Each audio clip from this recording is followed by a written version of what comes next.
Bismillahirrahmanirrahim. Assalamualaikum warahmatullahi wabarakatuh. Alhamdulillahirabbil alamin wassalatu wassalamu ala rasulillahi wa ba'du.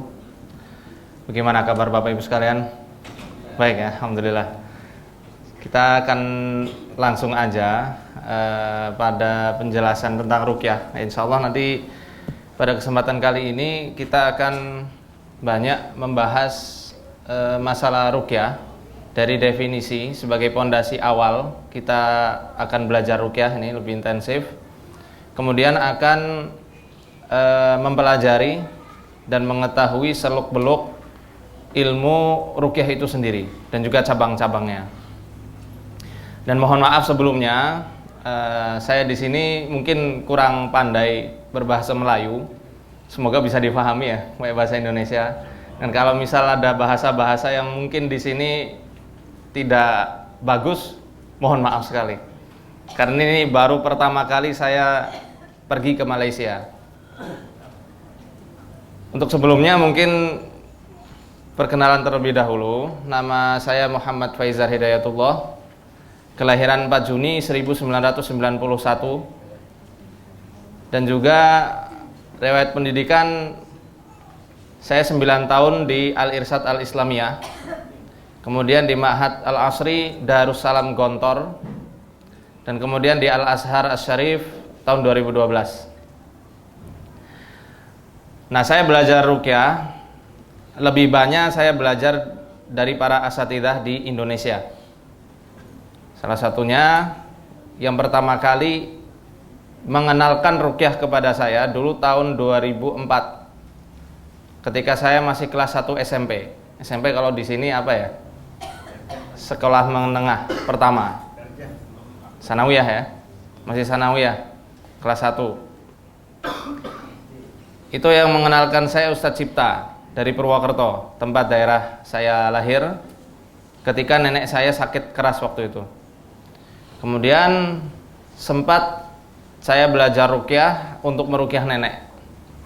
Dan saat di Gontor tahun 2009-2010 saya diajari lagi dan lebih mendalami tentang ruqyah bersama kakak kelas saya, Al-Ustadz Lutfi Andriansa dari Surabaya, Jawa Timur.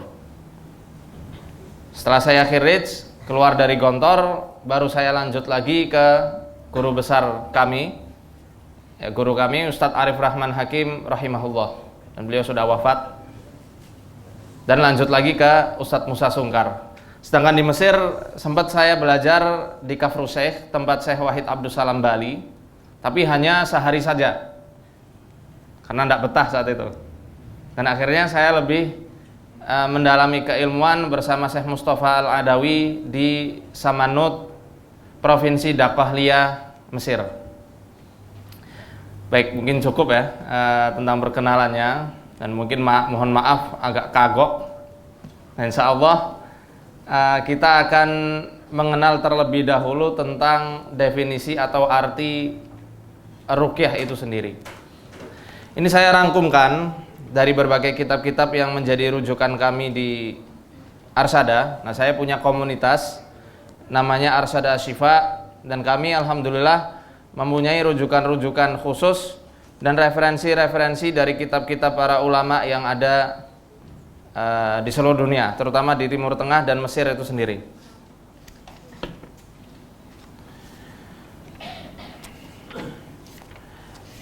Untuk definisi ruqyah, ya, karena mungkin Bapak Ibu sering mendengar kata-kata ruqyah, kemudian muncul di benaknya bahwasanya ruqyah itu sesuatu yang menakutkan, horor, mistik, dan cenderung membawa hal-hal yang khurafat. Nah, maka dari itu kita mesti tahu definisi sebagai pondasi awal untuk melangkah kepada pelajaran-pelajaran berikutnya.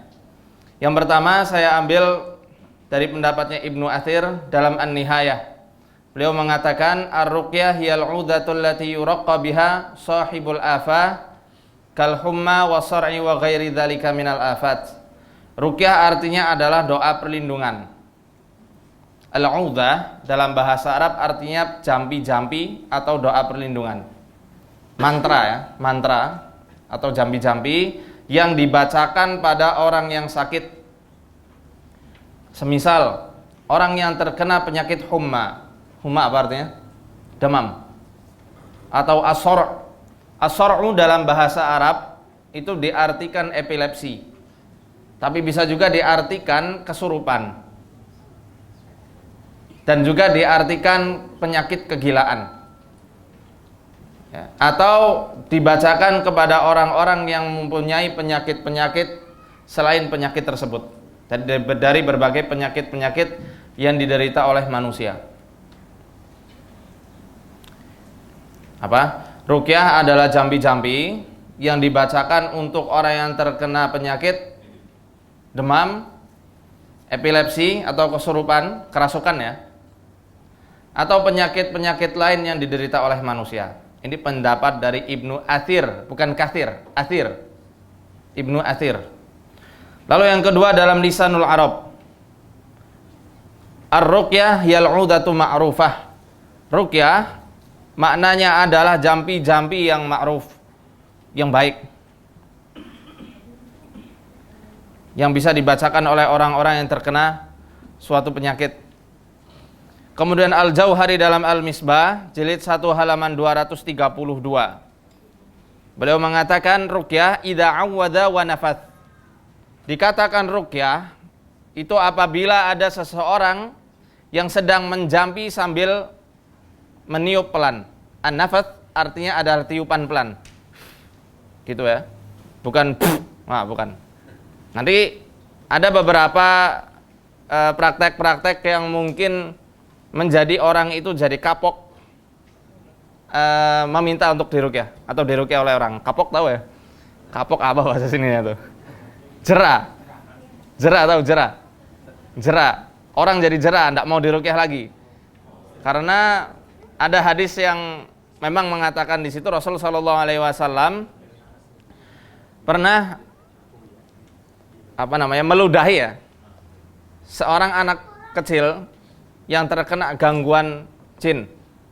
Diludahi mulutnya sambil dikatakan ukhruj ya aduwallah, keluar kamu wahai musuh Allah. Nah, ini adalah khususiyahnya Nabi sallallahu alaihi wasallam. Khusus bagi Nabi sallallahu alaihi wasallam yang mana ludah beliau penuh dengan keberkahan. Beda dengan ludah kita, penuh bakteri dan bau.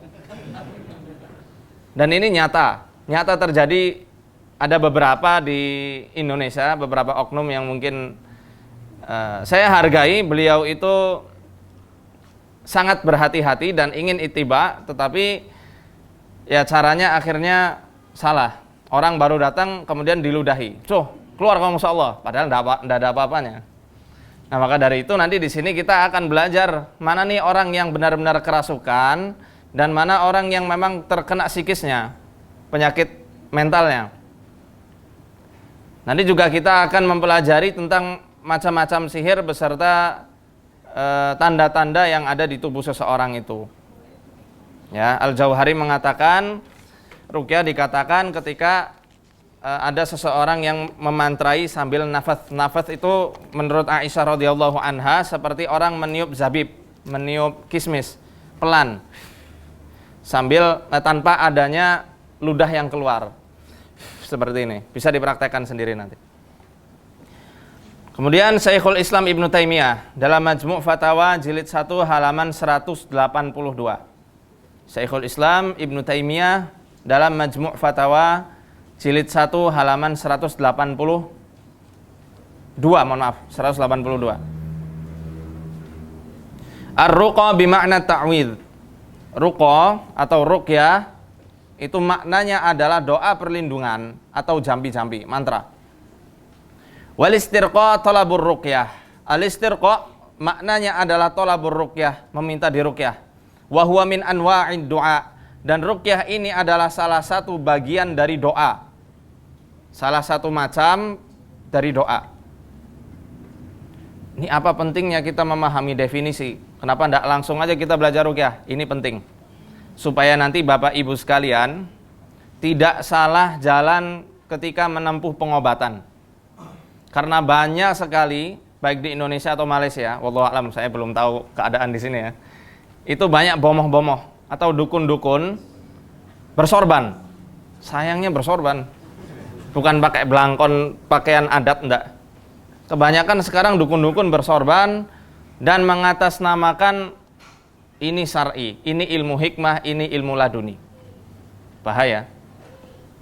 Nah, maka dari itu jangan dikira bomoh-bomoh atau dukun-dukun itu tidak tahu dalil. Mereka tahu dalil dan mereka banyak yang tahu kitab. Sehingga mereka itu banyak yang memasang di pamflet, di poster-posternya, poster pengobatan mereka, ruqyah mencari barang hilang. Ruqyah mengembalikan barang hilang. Ruqyah mengembalikan orang hilang. Kira-kira tepat enggak ini? Kenapa tidak tepat? Mereka kadang berkelit dengan alasan Ibnu Taimiyah ini.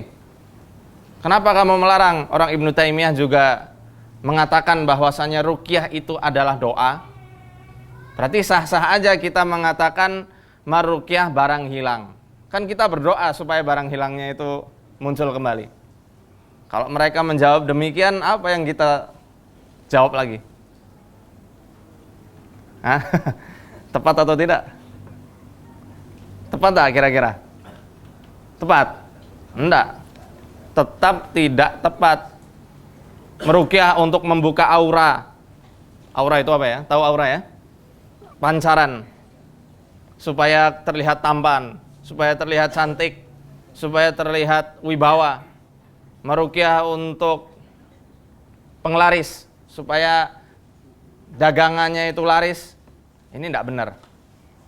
Itu tidak betul sama sekali. Walaupun ruqyah itu bagian dari doa, tetapi setiap doa itu bukan ruqyah.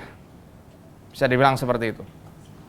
Saya sampaikan pendapat dari Syekh Al-Albani dalam Dhaif Tirmidzi halaman 231. Beliau mengatakan, ruqa ma yuqra'u minad du'a'i li talabi syifa minal qur'ani wa mimma sahha minas sunnah. Ruqa atau ruqyah itu adalah apa-apa yang dibaca ya, dari doa yang diambil daripada Al-Qur'an dan juga hadis-hadis yang sahih. Untuk apa? Untuk mengharapkan kesembuhan. Sampai di sini. Ini kaidah pertamanya, koridor pertamanya. Seperti contoh lah, saya akan bikin analogi sederhana. Ruqyah bagian dari doa, tetapi tidak semua doa itu bisa disebut ruqyah. Di Malaysia ada bahasa ngemil enggak? Cemilan. Ngemil tahu? Apa ya bahasa sininya? Makan makanan ringan itu apa bahasa sini? Snack. Jajan ya? Kalau bahasa Indonesia ngemil. Bahasa Indonesia ya, itu ngemil. Ngemil bagian dari makan. Snack ya, jajan itu bagian dari makan. Tapi dikhususkan yang namanya jajan ini untuk makan makanan yang ringan. Jadi tak mungkin kita mengatakan orang sedang ngemil atau sedang jajan nasi mama. Wah, itu tidak cocok. Walaupun jajan itu bagian dari makan, tetapi sudah dikhususkan maknanya, jajan itu adalah makan tapi untuk memakan makanan ringan. Bukan seperti makan besar. Beda seperti doa. Doa lebih umum, tapi ruqyah lebih khusus. Untuk apa? Litolabis syifa, untuk meminta kesembuhan, untuk meminta perlindungan dari Allah Subhanahu wa taala. Lalu gimana itu ada orang yang mengatakan ruqyah rumah? Kalau ruqyah rumah boleh. Ruqyah rumah itu tetap masih nyambung dari definisi awalnya, dari pengertian ruqyah itu sendiri. Kenapa? Kita meruqyah supaya Allah Subhanahu wa taala menurunkan perlindungannya pada rumah yang kita tinggali. Jadi boleh kita ruqyah rumah, tapi ruqyah barang hilang, ruqyah cari orang hilang itu yang tidak benar. Ruqyah penglaris itu juga tidak tepat. Ya, maka dari itu kita mesti paham awal pengertian-pengertian ini supaya nanti ketika melakukan praktek ruqyah ataupun ingin minta diruqyah oleh orang lain, kita tidak terjebak pada perilaku-perilaku syirik. Ya, yang ada di dalamnya, yang terselubung. Ini tentang definisi. Sudah paham atau masih kurang paham? Masih kurang paham. Kita ulangi lagi ya. Mungkin lebih spesifik, ruqyah secara lugawi artinya jambi-jambi. Ruqyah secara bahasa artinya jambi-jambi atau mantra. Jambi-jambi atau mantra.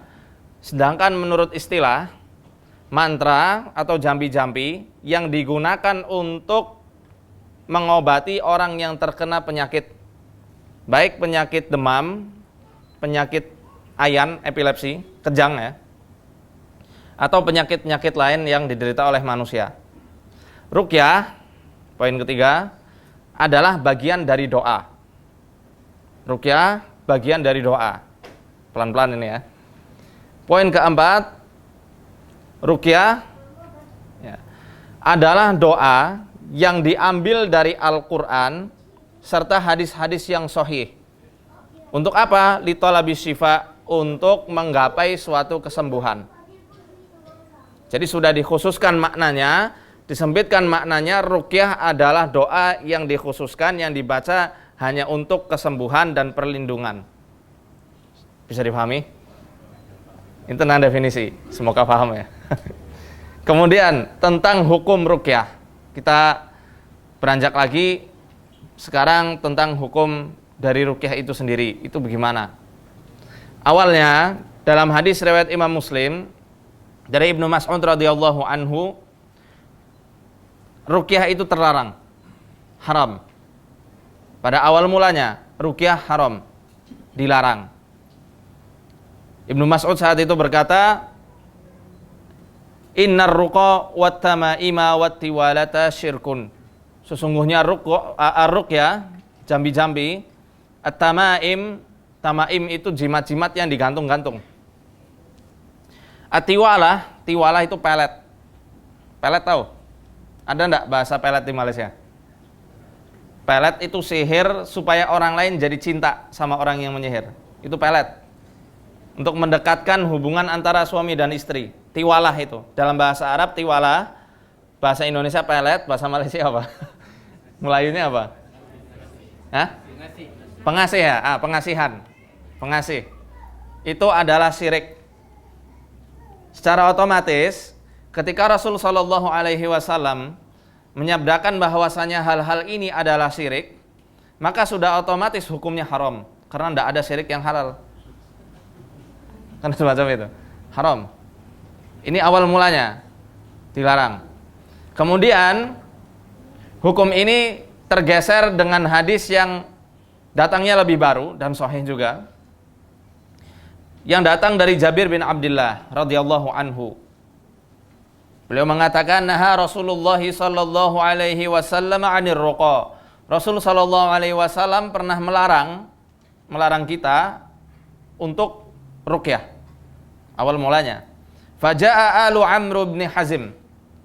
Lalu datanglah keluarga Amr bin Hazm kepada Rasul sallallahu alaihi wasallam. Faqalu, mereka bertanya, innahu kanat indana ruqyah narqi biha minal aqrab. Wahai Rasulullah, dahulu kami mempunyai suatu jampi-jampi yang biasa kami gunakan untuk meruqyah sengatan kalajengking. Kalajengking apa bahasa sini ya? Kala ya? Scorpio? Sama ya, kalajengking. Untuk mengobati sengatannya, bisanya. Lalu mereka protes, wa innaka nahaita 'anir ruqa, tetapi engkau wahai Rasulullah telah melarang kami untuk meruqyah. Fa'araduha alaih. Maka keluarga Amr bin Hazm ini menampakkan atau melihatkan ruqyah yang biasa mereka bacakan untuk meruqyah sengatan kalajengking kepada Rasul sallallahu alaihi wasallam. Faqal, maka Rasul sallallahu alaihi wasallam bersabda, ma ara ba'san man istata'a minkum an yanfa'a akhahu falyaf'al. Aku tidak melihat keburukan pada jampi-jampi yang kalian bacakan. Barang siapa di antara kalian yang mampu untuk menyalurkan kemanfaatan kepada saudaranya, hendaklah dia melakukannya. Ini jambi-jambi jahiliyah. Ini belum kaidah pertama. Kaidah yang paling mendasar adalah hadis riwayat Imam Muslim juga dari Auf bin Malik al-Asja'i radhiyallahu anhu. Beliau mengatakan, kunna narqi fil jahiliyah. Dahulu kami biasa meruqyah pada masa jahiliyah. Faqulna ya Rasulullah, maka kami bertanya kepada wahai Rasulullah, kaifa tara fi dzalik? Apa pandangan engkau mengenai ruqyah yang kami lakukan pada masa jahiliyah?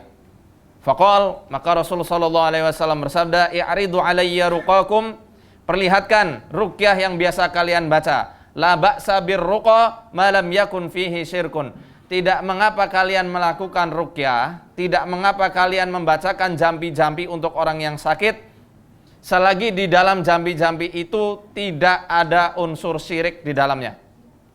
Ini kaidah yang paling mendasar, pondasi yang paling utama sehingga ruqyah itu dibolehkan. Dibolehkan. Apa? Tidak ada unsur syirik di dalamnya. Nanti ada lagi ya. Dari sini kita akan berkenalan juga tentang 5 jenis ruqyah yang dipaparkan oleh Al-Hafidz Ibnu Hajar Al-Asqalani dalam kitab beliau Fathul Bari jilid 4 halaman 534 sampai halaman 535. Beliau membagi bahwasanya ruqyah itu terbagi menjadi 5. Ya, dari kaidah yang pertama tadi, tidak ada unsur syirik, akhirnya ruqyah itu terbagi jadi 5 hal. 5 jenis. Supaya nantinya terbagi lagi menjadi 3 syarat dibolehkannya ruqyah.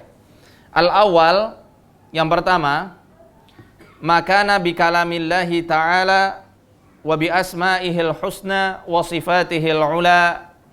Yang pertama, ruqyah dengan menggunakan kalamullah, Al-Qur'an. Bukan dengan kitab yang lain ya, dengan Al-Qur'an. Kemudian dengan asmaul husna. Kemudian dengan sifat-sifat Allah yang tinggi. Hukumnya apa ini? Fahada jaizun bal mustahab. Maka hukum meruqyah dengan Al-Qur'an, dengan asmaul husna, kemudian dengan sifat-sifat Allah yang mulia, hukumnya jaiz, boleh, bal mustahab, bahkan dianjurkan. Mustahab secara bahasa Arab memang artinya dianjurkan, tetapi bahasa fikih mustahab artinya sunnah. Jadi dapat beberapa pahala insyaallah. Pahala menolong orang, kemudian pahala mengikuti sunnahnya kan Rasul sallallahu alaihi wasallam. Dengan Al-Qur'an, Asmaul Husna. Nah, mungkin beberapa ikhwah itu ada beberapa hal praktek-praktek yang keliru, praktis ya.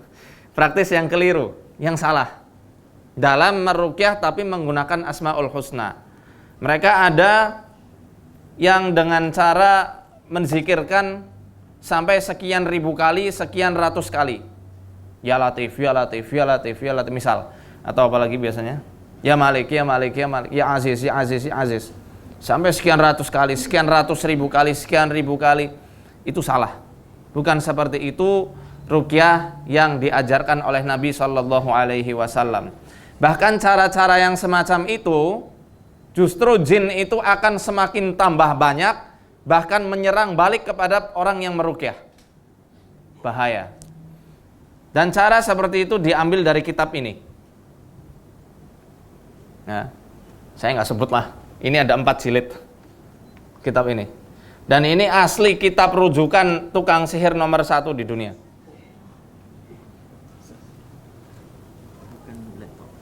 Enggak. Saya enggak bisa pakai laptop, mohon maaf ya. Jadi saya mungkin agak pakai kitab saja. Ini contohnya. Ini cara-cara membuat raja, cara-cara membuat pengasihan pada orang, menyantet orang, membuat orang jadi gila, ada banyak lah di sini. Dan saya akan paparkan. Ini ada di halaman 300. Saya sudah baca ini. Gunanya untuk apa? Supaya kita tahu seperti apa sih modus-modus tukang sihir itu. Ini perlu kali ya. Sebelum kita membahas tata cara meruqyah dengan Asmaul Husna yang sesuai sunnah. Itu ada. Jadi bukan disikirkan disikirkan, dipuasai, kemudian melakukan ritual-ritual yang merendam diri di sungai. Kemudian ada juga yang nggak boleh puasa tapi bukanya ketika iftar tidak boleh makan hewani, nggak boleh makan ayam, nggak boleh makan sapi, bolehnya makan ayam goreng. Yang dimaksud seperti itu, nggak boleh. Itu kalau di Jawa namanya puasa ngasrep. Puasa ngasrep namanya. Ada puasa pati geni, nggak boleh makan, nggak boleh tidur, nggak boleh buka, nggak boleh kena cahaya, sudah dikubur saja itu. Iya, itu pati geni namanya. Dan ada yang kuat. Di daerah saya ada 40 hari 40 malam dia tidak tidur, tidak makan, tidak minum, tidak terkena cahaya sedikit pun. Sekali terkena cahaya harus diulang dari awal lagi. Menyiksa. Ini saya kasih contoh ya, bahwasanya di antara nama-nama Allah yang mulia, nama-nama Allah yang agung, itu ada talbis iblis di dalamnya. Bukan di Asmaul Husna ya, maksudnya di dalam ritualnya. Mohon maaf, di dalam ritual-ritual tersebut yang mengkhususkan kamu baca zikir, misalnya apa? Ya Tawwab sekian ratus kali, sekian ribu kali. Ini nama At-Tawwab. Ada nama khodamnya sendiri dari bangsa jin, namanya Mikhail, bukan Mikail, Mikhail. Wa huwa ra'isun, ini adalah kepala atau jenderal dari 40 panglima-panglima perang. Tahta yadi kulli qaidin, yang mana di setiap genggaman panglima-panglima tersebut terdapat 409 soffan, 409 barisan-barisan pasukan. Dan di setiap sof tersebut ada 409 ruh. Wallahu a'lam ruh apa ini. Waruhu yanzilu 'ala dzakir. Dan ruh ini akan turun kepada orang-orang yang menzikirkan ya tawab ini sekian ratus sekian ribu kali. Memang tak ada dalilnya berzikir kok jin itu bisa masuk, nggak ada dalilnya jelas. Tapi kan kita mesti tahu dari mana rujukan itu berada. Ternyata dari kitab ini. Jadi seakan-akan Asmaul Husna, nama Allah yang agung ini dikotori. Ini menjadi sinyal, menjadi apa, susah amat bahasanya. Tahu ya sinyal ya? Isyarat, sebagai isyarat. Pokoknya kamu jin, ketika dipanggil dengan nama Allah At-Tawwab, jin yang namanya Mikhail datang kamu bersama teman-temanmu sekian ratus jin ini untuk turun mengadakan talbisul iblis sama orang yang menzikirkan ini, sehingga dia itu merasa seakan-akan mendapatkan karomah. Wow, habis zikir tiba-tiba datang seakan-akan orang berpakaian putih, berjubah putih, menggunakan gutrah putih, bercahaya. Ternyata jin, bukan malaikat. Ini baru satu ya. Kemudian ada lagi yang namanya Hadyail, dari asma Allah Al-Afu. Ketika nama itu selalu dizikirkan, akan datang lagi roh yang katanya ini adalah jenderal dari panglima-panglima malaikat yang di sini disebutnya malaikat ya, wallahu alam, itu jelas jin. Dari mana dia bisa berkenalan malaikat namanya Hadyail? Bahkan Nabi SAW tidak pernah nyebut nama malaikat Mikhail, Hadyail dan lain-lainnya. Ini jelas karangan-karangan mereka saja. Jadi kalau misal antum ditanyain dari mana dalilnya bahwasanya kita berzikir Asmaul Husna kok malah ngundang jin, coba kamu baca kitab ini. Ini mereka ngakunya malaikat ya. Bahkan ada yang lebih parah. Di sini dijelaskan bahwasanya untuk melihat jin itu ada caranya. Mungkin tidak perlu saya sampaikan sekarang ya. Kapan-kapan aja. Ada. Dan itu dulu waktu di pesantren ada yang mempraktekkan, kakak kelas saya, malam-malam di gedung olahraga dia membaca suatu surat, datang betul-betul jinnya kesurupan dia, kerasukan. Ya rasain. Itu enggak boleh, enggak benar. Dan ada cara-cara yang khusus. Kemudian gimana caranya ruqyah dengan Asmaul Husna yang sesuai sunnah? Coba Rasul sallallahu alaihi wasallam saat beliau menjenguk orang sakit, doa beliau apa? Allahumma rabban nas adhibil ba'sa isfi anta la shifaa illa shifaan la yughadiru saqaman. Ya Allah, wahai Tuhan sekalian manusia, sembuhkanlah penyakit saudaraku ini. Kalau bisa sebut nama dia, Fulan bin Fulan misalnya. Anta asyafi, engkaulah Tuhan yang maha penyembuh. Ini salah satu meruqyah dengan sifat Allah dan nama Allah sekaligus. Engkaulah sang penyembuh ya Allah, sembuhkanlah dia. Tidak ada kesembuhan melainkan kesembuhan dari Engkau. Sembuhkanlah dengan kesembuhan yang tidak meninggalkan penyakit setelahnya. Ini cara yang disunahkan kita meruqyah dengan Asmaul Husna. Ya, jadi bukan dengan disikirkan. Kalau kita mau melihat teks ayat dalam surat Al-A'raf ayat 180 di juz 9.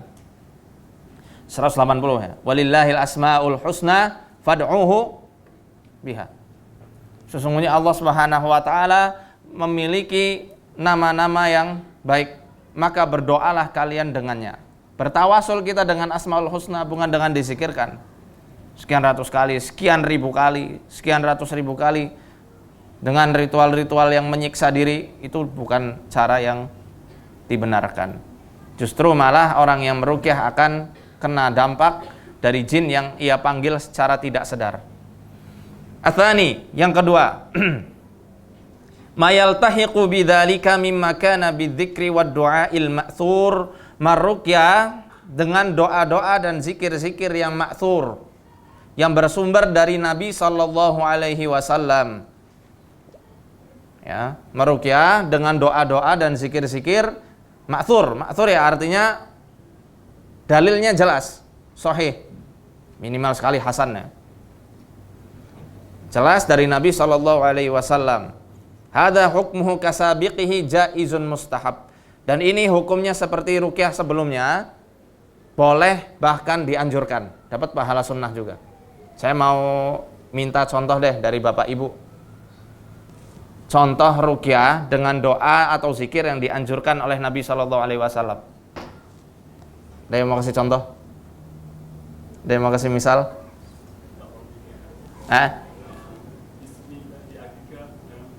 Iya betul. Bismillahirrahmanirrahim. Min kulli syai'in yu'dzik. Ya, min kulli ainin hasid. Allahu yasfik. Terus yang sering zikir pagi petang insyaallah tahu itu. Bismillah. Bismillahilladzi la yadurru ma'asmihi syai'un fil ardi wala fis sama'i wa huwas samiul alim. Ada yang mau kasih contoh lagi? U'iduka bi kalimatillahi tamma min kulli syaitanin wa hamma wa min kulli ainin lamma. Ini doa-doa yang diajarkan oleh Nabi.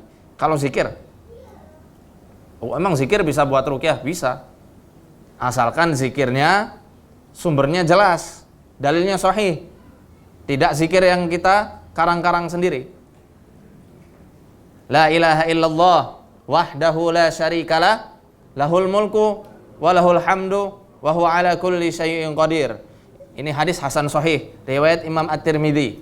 Barang siapa yang membaca la ilaha illallah wahdahu la syarikalah sampai akhir 100 kali dalam sehari, Allah akan pahalanya seperti memerdekakan 10 orang budak. Budak kalau di sini anak kecil ya. Hamba sahaya. Seperti memerdekakan 10 orang hamba sahaya. Ditambah 100 kebaikan, dihapuskan 100 keburukan, dan dibentengi dia dari kejahatan-kejahatan setan seharian itu. Dan tidak ada orang yang lebih mulia melainkan orang yang mengamalkan kalimat tersebut lebih banyak dari dia. La ilaha illallah wahdahu la syarikalah lahul mulku wa lahul hamdu wa huwa ala kulli syai'in qadir. Dalam kitab As-Sarimul Battar fit Tasaddi lis Saharatil Asrar karangan Syekh Wahid Abdussalam Bali. Di situ ada suatu kisah ketika beliau meruqyah sekumpulan keluarga. Jadi keluarga ini semuanya kena sihir. Semua kena sihir. Disihir orang. Tapi ada satu pemuda yang terbebas dari gangguan sihir. Akhirnya jin itu ditanya oleh Syekh Wahid Abdussalam Bali, kenapa kamu tidak merasuk pemuda ini? Kenapa pemuda ini tidak diganggu sebagaimana keluarga-keluarga yang lain? Jin itu mengatakan bahwasanya pemuda ini selalu mengamalkan la ilaha illallah wahdahu la syarikalah lahul mulku wa lahul hamdu wa ala kulli syai'in qadir 100 kali dalam seharinya. Yang mana ketika kami beserta rombongan kami hendak menerobos masuk ke tubuh pemuda ini, kami mendapatkan sebuah benteng cahaya yang kami itu tidak bisa menembus benteng tersebut. Subhanallah. Tidak bisa jin itu masuk. Kalau pemuda ini rajin, istiqomah mengamalkan zikir yang diajarkan oleh Nabi SAW, la ilaha illallah wahdahu la syarikalah, sampai akhir 100 kali dalam seharinya. Kalau bisa diamalkan setelah subuh. Tapi kalau tak bisa 10 kali setelah subuh, dan seharian itu lebihkan sampai 100. Subhanallah wa bihamdi 100 kali, istighfar 100 kali atau 70 kali. Ini bisa untuk mengusir setan, bahkan untuk meruqyah mandiri, meruqyah diri sendiri. Insya Allah nanti kita praktek ya, ruqyah dengan metode istighfar. Itu akan cepat sekali reaksinya dan akan cepat mendeteksi di mana jin ini bersembunyi di dalam tubuh manusia. Insya Allah. Bahkan orang-orang yang mungkin tak sadar di dirinya ada jin, itu akan terlihat, Allah akan tampakkan ya, nanti setelah ini. Ats-tsalits, yang ketiga, makana bidzikri wad du'a'i ghairil ma'tsur. Ini zikir-zikir dan doa-doa yang tidak ma'tsur.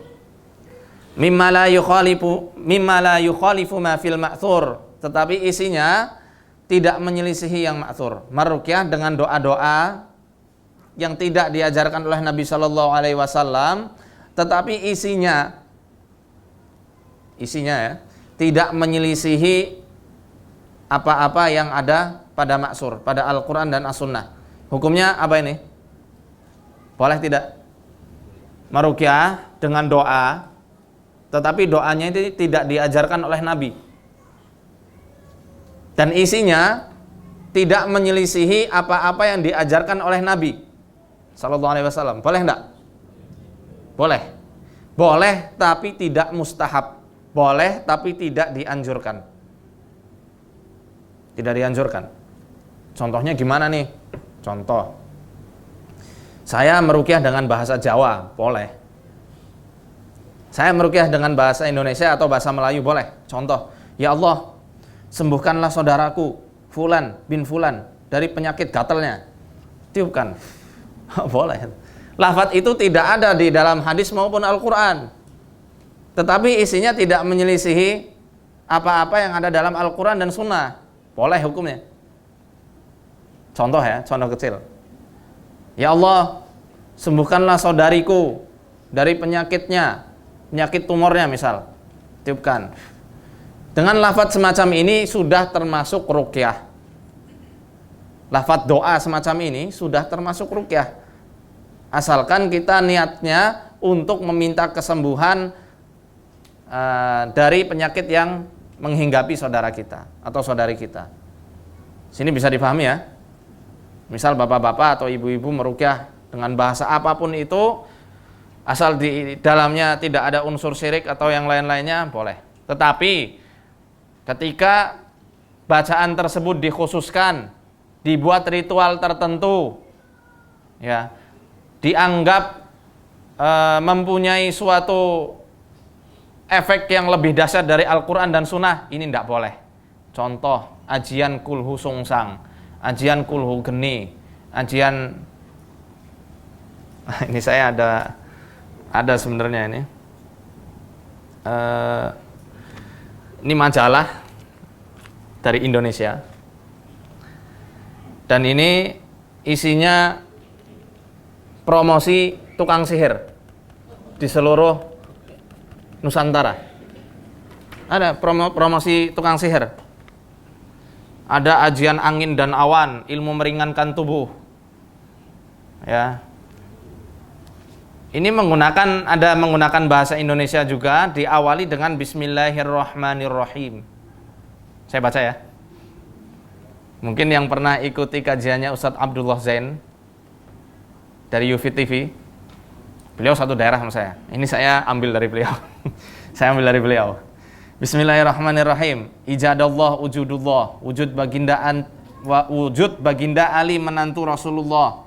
Kuhidupkan auratku 133 dalam badanku. 133 ini suatu simbol tertentu, isyarat tertentu. Kalau di Indonesia ada sinetron namanya Wiro Sableng. Itu dari 212 kapak geni itu yang memunculkan senjata dari dadanya. Ini 133. Kemudian di tengah-tengahnya dia mengatakan gundul Allah, gundul Muhammad. Nauzubillah min dzalik. Ini saya garis bawahi, sudah digaris bawahi oleh beliau. Gundul Allah, gundul Muhammad. Ini sudah jelas kafir. Kafir ini sudah jelas. Murtad. Allah dibilang gundul. Rasulullah SAW digundul-gundul. Gundul tahu ya?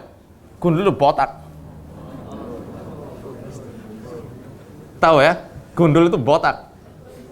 Jadi Allah dibotak-botakan, Rasulullah SAW dibotak-botakan. Ini sudah kafir ini jelas. Tidak boleh. Terbentang payung Allah, terkibar payung Muhammad. Di akhirnya berkat kalimah Allah la ilaha illallah Muhammadur Rasulullah. Jadi mereka biasa mencampur adukan antara yang hak dan yang batil. Kalau ini jelas menyelisihi yang maksur, tidak boleh, haram.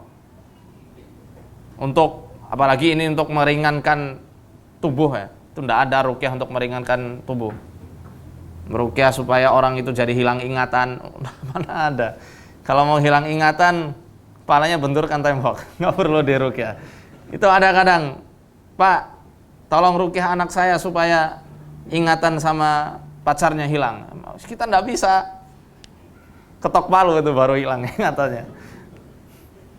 Ini mereka biasa semacam ini, mencampur adukan antara yang hak dan yang batil. Ini tak boleh sama sekali. Bahkan ini sudah kafir kalau yang semacam ini. Nauzubillah. Nanti yang tipe ketiga, ruqyah tipe ketiga ini banyak sekali ibu bapak jumpai di kitab-kitab ruqyah milik Syekh Wahid Abdul Salam Bali, Wiqayatul Insan minal Jinni Wasyaiton, itu ada bab tentang mengusir jin dari rumah. Itu beliau mengutipkan doa dari seorang salaf, dikutip oleh Imam Asy-Syafi'i, lalu dikutip lagi oleh Ibnul Qayyim rahimahullah dalam kitab Al-Wabilus Shayyib. Itu doa tidak ada sumbernya dari Rasul sallallahu alaihi wasallam, tetapi boleh digunakan untuk mengusir jin dari dalam rumah. Doanya panjang. Ya, doanya panjang. Yang keempat, ar-ruqa bima la yuqalu makna. Ruqyah dengan menggunakan bahasa-bahasa yang tidak difahami maknanya. Simsalabim, abrakadabra, itu apa artinya? Tidak boleh. Tidak boleh digunakan. Bahkan ada kalanya doa-doa bahasa Arab ya, yang bukan bersumber dari Al-Quran dan Sunnah, itu jadi makruh untuk Bapak Ibu laksanakan. Tidak boleh diucapkan, tidak boleh digunakan untuk ruqyah ketika kita tidak mengerti bahasa Arab. Dikhawatirkan akan ada unsur-unsur syirik di dalamnya dan kita tidak sadar. Ya. Hukum ruqyah yang model keempat ini harus dijauhi. Tidak haram tapi harus dijauhi. Makruh hukumnya. Kenapa? Khawatir ada unsur-unsur syirik di dalamnya. Ya, jadi tidak boleh dikerjakan. Bahkan jadi haram. Ya, intinya tidak boleh yang keempat ini. Yang kelima, Ruqyah yang menggunakan nama-nama selain nama Allah, dengan nama malaikat, nama orang-orang yang soleh, au mu'adzamin minal makhluqati kal arsy, atau menggunakan nama-nama makhluk-makhluk yang besar seperti arsy, singgasana Allah yang agung, itu tidak boleh. Menggunakan nama malaikat tidak boleh, nama orang soleh juga tidak boleh. Ya, seperti contoh, aku meruqyahmu dengan keutamaan Syekh Abdul Qadir Jailani, tidak boleh. Aku meruqyahmu dengan kekuatan Jibril, tidak boleh. Dengan kekuatan Mikail, itu juga tidak boleh. Haram hukumnya. Atau dengan nama-nama yang jelas-jelas bahwasanya nama tersebut milik bangsa jin. Saya ada contoh, tapi mungkin mau dibacakan tidak? Supaya tahu ya. Ini saya ambil dari suatu kitab, saya rahasiakan saja. Di situ dijelaskan untuk memanggil bangsa jin, meruqyah tapi dengan menggunakan jin-jin muslim. Katanya. Jelas ini dusta. Di situ dijelaskan, aina Maimun Abu Nuh, di mana Maimun bapaknya Nuh. Wa anta ya mudhib, engkau wahai mudhib, assalamu wassulab. Dan assalam dan juga as-sulab. Assalam ini persis ya sama namanya Allah. Ada enggak nama Allah yang assalam? Namanya assalam, ada ya? Sang memberi keselamatan. Ini assalam wassulab. Wa anta ya abyad ibna iblis. Engkau wahai abyad, makhluk putih putra iblis. Ini kok katanya jin muslim, enggak mungkin. Double, apa dusta? Bohong jelas, dustanya jelas sekali.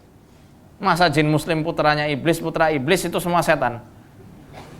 Kafir. Wa anta ya ahmar aba muhrar. Engkau wahai makhluk merah, aba muhrar. Wa anta ya burqan sahibul ajaib. Wahai engkau burqan, sang pemilik keajaiban. Ini sudah syirik, jelas nyatanya syirik. Kenapa demikian? Siapa pemilik keajaiban di alam raya ini? Allah Ta'ala bas, tidak ada yang lain. Cuma Allah. Ini malah burqan. Burqan yang memiliki keajaiban. Tidak ada yang memiliki keajaiban melainkan Allah. Mukjizat itu juga muncul atas izin siapa? Allah. Man dzalladzi yashfa'u illa bima syaa. Iya. Nah, ini sudah tidak boleh jelas. Ini salah satu contoh-contoh ruqyah yang menggunakan nama-nama selain nama Allah. Haram hukumnya, walaupun dengan menggunakan bahasa Arab. Jadi hati-hati ya Bapak Ibu, kalau menemukan suatu doa di suatu buku, kemudian doa itu tidak ada kejelasan dalilnya, tinggalkan. Jangan dipakai untuk ruqyah. Kecuali memang jelas dalilnya apa, baru dibaca. Kalau dari Quran dan Sunnah gimana? Tidak masalah. Asal di dalamnya tidak ada perintah untuk kamu baca surat ini sekian ratus kali, sekian ribu kali, atau sekian puluh kali. Itu tidak ada dalilnya, jadi tidak usah dikerjakan kalau ada perintah-perintah jumlah bilangan-bilangan tertentu tersebut. Adapun kalau misal kamu baca surat Zalzalah untuk mengeluarkan racun-racun dari dalam tubuh, itu boleh aja.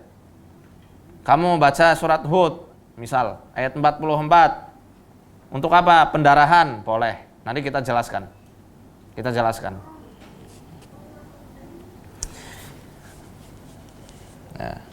Nah, dari kelima macam ruqyah yang sudah kita bahas sebelumnya,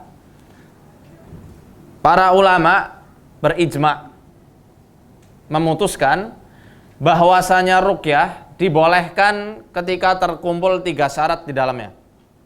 Harus ada 3 syarat baru ruqyah itu boleh. Karena hukum awal ruqyah ini tidak boleh ya, haram. Maka ruqyah dibolehkan setelah ada 3 syarat. Yang pertama, an yakuna bi kalamillah. Harus menggunakan Al-Qur'an dengan asma Allah dan juga sifat-sifatnya Allah. Yang pertama, syarat pertama.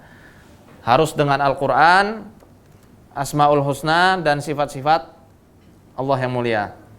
Yang kedua, an yakuna bilisanil Arabi, harus menggunakan bahasa Arab. au bima yu'rafu ma'nahu min ghairi, atau bahasa-bahasa yang diketahui maknanya dari orang lain. Jadi orang-orang itu mengetahui atau faham apa yang kita baca. Dan kita juga faham. Kita juga faham apa yang dibaca. Yang kedua ini bisa kita simpulkan harus faham apa yang kita baca. Seenggaknya artinya harus aman, tidak ada unsur syirik. Kalau Al-Quran dan Sunnah kan bebas dari noda-noda tersebut. Maka boleh kalau menggunakan Quran dan Sunnah, kalau Bapak Ibu belum paham, tak masalah. Tapi dianjurkan sekali untuk memahaminya. Yang ketiga, an yu'taqada anna ruqyata la yu'athiru bidzatiha. Harus diyakini bahwasanya ruqyah tidak memberikan athar, tidak memberikan efek ya, dengan sendirinya, melainkan atas izin dari Allah Subhanahu wa taala. Ruqyah tidak bisa menyembuhkan. Yang menyembuhkan siapa? Allah taala. Hanya Allah. Harus diyakini seperti itu. Kemudian mungkin ada polemik di antara kita sekalian, di antara para ikhwah, khawatir meminta tolong kepada orang lain supaya meruqyah diri sendiri atau keluarganya. Takut kalau tidak masuk 70.000 golongan yang masuk surga tanpa hisab dan adab. Hadisnya Ukasyah. Paham ya? Makanya udahlah, biarkan diganggu jin. Nggak usah diruqyah. Atau nggak usah melakukan ruqyah mandiri. Karena katanya orang yang meruqyah dan meminta diruqyah tidak akan masuk surga tanpa hisab dan juga adab. Nah, ini gimana ini penjelasannya? Lafadz dari Imam Muslim yang mengatakan humul ladzina la yarqun wa la yastarqun, itu lafadznya syadz, cacat, ditolak. Ya. Karena apa? Orang-orang yang meruqyah ini adalah orang-orang yang utama. Dalam artian dia itu mencoba untuk menolong saudaranya. Karena Rasul sallallahu alaihi wasallam juga meruqyah Hasan dan Husain dengan doa yang terkenal hingga sekarang, u'idukuma bikalimatillahi tammah min kulli syaitanin wa hammah wa min kulli ainil lammah. Ini Rasul sallallahu alaihi wasallam pernah meruqyah. Jibril dan Mikail juga meruqyah Rasul sallallahu alaihi wasallam ketika terkena sihir dari seorang Yahudi Madinah namanya Labid bin Asam. Maka orang yang meruqyah tidak masuk ke dalam golongan ini. Yang dimaksud ya, yang benar adalah humul ladzina la yastarqun. Mereka itu orang-orang yang tidak meminta ruqyah, wala yaktawun, dan mereka tidak meminta diobati dengan metode kai. Kai itu sundutan besi panas. Disundut. Wala yatatayyarun, dan tidak bertatoyur. Tatoyur tahu ya? Tatoyur itu bahasa Jawanya itu otak-atik gatuk, apa itu bahasa sini ya? Menggabung-gabungkan. Contoh. Nggak tahu kalau di Malaysia apa ya. Kalau di Indonesia ada kupu-kupu butterfly masuk ke ruangan, itu mengatakan, oh bentar lagi ada tamu. Itu tatoyur itu. Nah, itu tatoyur. Wala rabbihim yatawakkalun, dan kepada Tuhan mereka lah mereka itu bertawakal, berpasrah diri. Dalam kitab At-Tamhid fi Syarhi Kitab Tauhid, di situ dijelaskan ya. Oh, sebentar. Ini dari kitab yang lain dulu. Dari kitab Atharu Mathalil A'la. Atharu Mathalil A'la. Jadi yang dimaksud humul ladzina la yastarqun, mereka yang tidak meminta ruqyah adalah mereka-mereka yang tidak meminta ruqyah dengan ruqyah syirkiyah. Apa? Ruqyah syirkiyah. Apa itu ruqyah syirkiyah? Ruqyah yang di dalamnya terkandung unsur-unsur syirik. Ya seperti yang tadi sudah kita jelaskan di awal-awal ya. Lalu dijelaskan lagi dalam kitab At-Tamhid fi Syarhi Kitab Tauhid, dan ini penjelasan lebih gamblang, lebih nyata, bahwasanya tidak hanya terpatok orang itu meminta ruqyah dengan metode yang syar'i atau syirki saja, tidak. Tetapi lebih cenderung pada perilaku hatinya, sikapnya. Paham ya? Lebih cenderung ke sikapnya dia. Di situ di kitab tersebut dijelaskan, karena kebanyakan orang-orang yang meminta ruqyah menggantungkan harapannya kepada roqi, kepada peruqyah dan kepada ruqyahnya. Ini nggak boleh. Semua hajat ruqyah. Kepala kena batu bocor, ruqyah. Mau sunat, mau khitan, ruqyah supaya lepas sendiri, nggak bisa. Nggak bisa semacam itu. Apalagi contohnya, orang zaman dulu gitu, yang jahiliyah, orang-orang di zaman jahiliyah apa-apa menggantungkan semua hajatnya pada peruqyah dan ruqyah. Ini yang saya khawatirkan. Khawatirnya peruqyah itu dikultuskan. Roqi kebanyakan bukan ulama. Ya, jadi jangan minta fatwa. Minta kepada ulama-ulama yang berkompeten. Lihat bacaan Qur'annya, kalau bagus ya boleh. Lihat akidahnya, kalau sahih berdasarkan i'tiqad para salafun saleh, silakan ikuti, kalau tidak tinggalkan.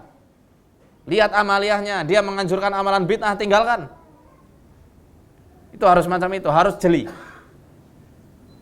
Karena kebanyakan roki-roki itu ya nggak tahu ya, di Indonesia kebanyakan begitu ya, walaupun nggak semua. Nggak tahu kalau di sini bagaimana. Sampai disambut, disanjung-sanjung, aduh nggak perlu lah. Saya ini manusia biasa, mas tolib saya. Ya, dan semuanya lah. Karena ruqyah ini bisa dilakukan oleh siapapun. Siapapun, tidak mesti hafidh. Ya, asal dia beriman, asal dia menjaga akidahnya dari paham-paham yang menyimpang, asal dia itu setia di atas sunnah, bisa dia ruqyah. Bisa.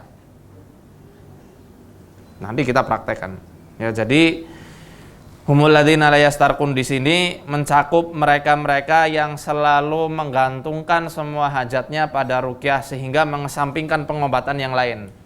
Tidak mau dioperasi, tidak mau makan herbal, tidak mau dibekam, hijamah ya. Jadi semuanya menuntut sinergi di dalamnya. Kita ruqyah, kita juga gunakan herbal. Kita ruqyah, kita juga gunakan hijamah. Kita ruqyah, kita gunakan akupuntur. Apa di sini akupuntur namanya? Tahu ya akupuntur ya? Dan lain-lainnya itu. Oke, mungkin sekarang kita langsung bahas masalah ciri-ciri ruqyah syirkiyah. Ini saya ngebut ya. Jam 6, ini zuhur jam berapa? Sekarang? Jam 1. Oke. Ciri-ciri ruqyah yang syirkiyah, yang tak boleh, dilarang. Pertama, bertanya nama pasien dan nama ibu. Pasien sama nama ibunya. Pasien nama emaknya. Loh, kenapa ndak boleh? Itu menanya nama ibu, ya. Ini adalah salah satu tipuan dari tipuan-tipuannya iblis. Jadi si setan itu hendak menghinakan orang-orang yang mendatangi dukun, menyamakan orang-orang yang mendatangi dukun dengan anak-anak yang lahir dari hubungan-hubungan zina. Karena orang yang lahir dari hubungan yang halal itu nasabnya disandarkan ke siapa? Bapak. Gimana kalau Isa bin Maryam? Beda. Jangan dikiaskan ke situ. Mereka kan kadang mengkiaskannya ke situ, ke Nabi Isa bin Maryam. Bahkan di Mesir, ini ada ustadz-ustadz dari Mesir juga ya. Kadang orang-orang sana kalau mengumpat, kalau marah, itu mengatakan yabna ummak, katanya. Anak ibu, maksudnya bukan anak mami. Anak zina. Seperti itu orang-orang sana kalau marah. Jadi hati-hati. Hati-hati. Yang kedua, kitab ruqyah syariah tidak bisa melihat jin. Tidak bisa melihat jin. Kok antum menemukan orang meruqyah kemudian dia mengaku bisa melihat jin, tinggalkan. Itu bomoh, dukun. Kalau di Indonesia dibilang uskun atau kikun, ustadz dukun atau kiai dukun. Kalau kiai yang benar, ustadz yang benar, tidak mungkin dia bisa melihat jin. Saya mau kasih penjelasannya sedikit aja tentang apa namanya itu, masalah melihat jin ya. Kira-kira indigo, anak-anak indigo, budak-budak kecil tuh, indigo menurut bapak ibu itu kelebihan bukan? Hah? Kelebihan bukan? Kelebihan bukan? Hah? Nggak masalah, bilang aja. Yang bilang kelebihan siapa? Kelebihan tahu ya? Apa sih orang sini bilang? Istimewa. Kelebihan bukan? Saya bilang kelebihan. Itu kelebihan. Kelebihan penyakit ya. Jadi tidak perlu dibanggakan anak-anak kecil kok bisa melihat jin. Oh, mak, di ruangan ini ada apa? Hantu di sini yang terkenal apa? Pocong. Oh, sama ternyata. Oh, ada pocong misalnya di ruangan ini. Itu jangan dibilang, oh anakku ini bakal jadi wali. Wali apa? Wali-wali daya. Bukan. Itu bukan karomah. Karomah, nanti insya Allah kita bahas masalah karomah juga ya. Karomah itu adalah buah dari keimanan dan ketakwaan. Kalau karomah bawaan dari lahir itu bukan karomah, hati-hati. Hati-hati. Itu talbis, seperti yang dijelaskan oleh Ustadz siapa? Barusan ya. Itu masalah talbis itu betul sekali. Hati-hati.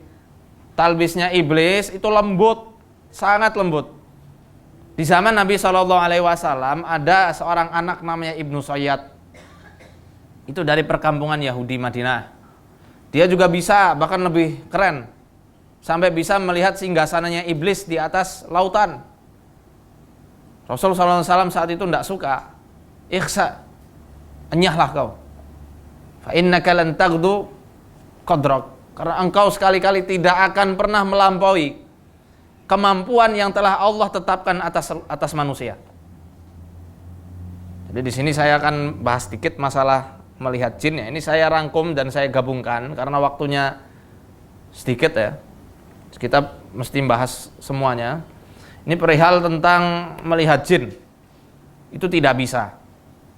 Allah Subhanahu wa taala berfirman dalam surat Al-A'raf di juz 8 ayat 27. Allah Subhanahu wa taala berfirman, "Innahu yarakum huwa wa qabiluhu min haitsu la tarawnahum." Nah, sesungguhnya iblis, hunya dhamir ini kembalinya ke siapa? Ke iblis. Sesungguhnya iblis beserta qabilahnya itu tidak bisa melihat kalian dari tempat yang kalian itu tidak bisa melihat mereka. Ini dalil pertama bahwasanya manusia memang benar-benar tidak bisa melihat jin. Kadang ada orang yang ngeyel. Ngeyel apa bahasa sini ya? Bandel. Apa bandel tuh? Berkelit ya? Berkelit. Bohong kamu. Buktinya Nabi Sulaiman alaihi salam bisa melihat jin. Selalu dikiaskan kepada Nabiullah Sulaiman alaihi salam. Ini jelas kias wal farid. Nggak beres lah dikiaskan sama para nabi. Itu nggak betul. Kita manusia biasa, dia manusia biasa. Ketika dikiaskan oleh para nabi, ya ndak, apa namanya, tidak nyambung. Saya bawakan faqad rawal Baihaqi fi manaqib Syafi'i bi isnadihi 'anir Rabi'. Imam Al-Baihaqi telah meriwayatkan riwayatnya dari Ar-Rabi' dalam kitab Manaqib Syafi'i. Beliau mengatakan, sami'tu asy-Syafi'i yaqul. Ar-Rabi' pernah mendengar bahwasanya Imam Asy-Syafi'i rahimahullah berkata, man za'ama annahu ra'al jinna abtalna syahadatahu illa an yakuna nabiyyan. Barang siapa yang mengaku-ngaku bisa melihat jin, kami batalkan syahadahnya. Kami batalkan persaksiannya. Kecuali dia itu adalah seorang nabi. Jelas ya? Nabi Sulaiman nabi bukan? Nabi. Dibatalkan enggak? Tidak. Lah ente siapa gitu kan? Kamu siapa? Nabi bukan? Kalau ngomong nabi ya sudah. Wassalam. Sana pergi ke laut aja. Ini sudah jelas ya. Para ulama menunjukkan, ini yang ngomong bukan Faizar ya, yang ngomong bukan saya, yang ngomong Imam Asy-Syafi'i, yang membuat kaidah ini Imam Asy-Syafi'i. Madhab yang paling banyak dianut madhabnya di Nusantara. Nusantara kan tidak cuma Indonesia ya. Sini juga banyak kan madhab Syafi'i. Iya. Oh dia ngaku-ngaku madhab Syafi'i, katanya mohon maaf, dia punya ilmu hikmah, ilmu laduni, bisa melihat jin, berarti telah menyelisihi madhab Syafi'i itu sendiri. Jelas ya? Jelas? Tidak bisa melihat jin. Bahkan Nabi Sulaiman alaihissalam pernah berdoa kepada Allah, yang mana doanya ini diabadikan dalam surat Shad ayat 35. Qala rabbighfirli wa habli mulkan la yanbaghi li ahadin min ba'di innaka antal wahhab. Ya Tuhanku, anugerahkan, berikanlah ampunilah aku dan berikanlah kepadaku mulkan, kekuasaan, kerajaan yang tidak dimiliki oleh orang-orang setelahku. Di sini Imam Al-Qurtubi dalam tafsir beliau mengatakan bahwasanya yang namanya mulkan, kekuasaan ini adalah mencakup penundukan jin yang hanya Allah khususkan untuk Nabi Sulaiman alaihi salam. Bahkan Nabi SAW ketika beliau menangkap ifrit yang hendak menorehkan obor api ya ke muka beliau, ditangkap sampai beliau merasakan dinginnya liur si ifrit ini, dicekek sama beliau, dan beliau berniat untuk mengikatkan si ifrit ini di tiang Masjid Nabawi saat itu, dilepaskan lagi. Karena apa? Karena aku ingat kepada doa saudaraku Sulaiman, makanya aku lepaskan. Aku tidak ingin menyelisihi doa yang sudah Allah tetapkan dalam Al-Quran. Nah ini kok bisa melihat jin, bisa nangkep jin ke dalam botol, bohong. Itu berarti tidak sesuai sunnah itu sendiri. Lebih dalam lagi, An-Nuhas berkata, min haitsu la tarawnahum, dalam ayat ini, dalam kalimat min haitsu la tarawnahum, dari tempat yang tidak bisa kalian lihat, yadullu ala annal jinna la yurawna illa fi waqtin nabi. Menunjukkan bahwasanya jin itu tidak bisa dilihat kecuali pada saat para nabi itu masih hidup. Liyakuna dzalika dalalatan ala nubuwatihi. Supaya apa? Supaya menunjukkan bahwasanya kenabian beliau itu memang benar-benar hak, benar-benar nyata. Menguatkan kenabiannya beliau. Li'anna Allah jalla wa azza khalaqahum khalqan la yurawna fihi. Karena Allah Subhanahu wa taala telah menciptakan jin sebagai makhluk yang tidak bisa dilihat. Wa innama yurawna idza naqalu an suwarihim. Dan jin ini bisa dilihat ketika mereka telah berubah bentuk dari wujud aslinya. Wujud jin kan tak kasat mata, seperti angin. Enggak kelihatan. Bisa lihat angin? Enggak bisa. Lihat tuh angin dari AC bisa lihat enggak? Sama seperti mereka, hanya bisa dirasakan. Jin juga kadang bisa dirasakan, merinding-merinding dan lain-lainnya, kerasukan. Maka orang-orang yang terkena sihir itu sangat peka terhadap jin yang ada di sekitarnya. Ya, di sini menunjukkan di zaman setelah Nabi SAW beliau sudah wafat, jin sudah tidak bisa nampak lagi, kecuali yang mengganggu. Bahkan Imam Asy-Syafi'i dalam kitab Al-Kaukabul Ajwad, beliau lebih tegas lagi. Beliau mengatakan, man za'ama annahu ra'al jin, ya. Barang siapa yang ngaku-ngaku dia itu melihat jin, maka ruddat syahadatuhu, ditolak syahadatnya. Wa uzira li mukhalafatihil Qur'an, dan dia harus dihukum karena dia telah menyelisihi Al-Quran. Itu yang tadi kita jelaskan.